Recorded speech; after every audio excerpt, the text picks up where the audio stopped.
आशीष यादव का फिल्म का शूटिंग चालू हो गया दोस्तों। देख सकते हो किस टाइप का आशीष यादव का फिल्म का शूटिंग हो रहा है। अभी आ रहा है मुस्कान कट्टी भी साथ में रहेगा इसका, जो कि बहुत ही खतरनाक इस फिल्म को बनाया जाएगा दोस्तों। आशीष यादव का है नागदेव फिल्म रहेगा दोस्तों। इस फिल्म को बहुत ही लाजवाब बनाया जाएगा और आप लोग के बीच बहुत ही जल्द जाने वाला है। तो आप लोग इंतज़ार कीजिए, फिल्म बहुत ही जल्द आ जाएगा आशीष यादव का। देख सकते हो पोस्टर में लिखा रहा है पूरा फिल्म का डिटेल। देखिए दोस्तों आशीष यादव का फिल्म।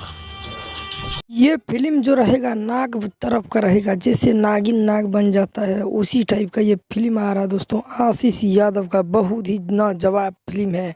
तो आप लोग देखना चाहते हैं तो हमारे चैनल को सब्सक्राइब कीजिए और वीडियो को लाइक कीजिए। जब ये वीडियो मतलब ये फिल्म बन के तैयार हो जाएगा, किस डेट में छोड़ा जाएगा, कौन सा चैनल पे, आप लोग को पूरी पूरी जानकारी हमारे चैनल पे मिल जाएगा।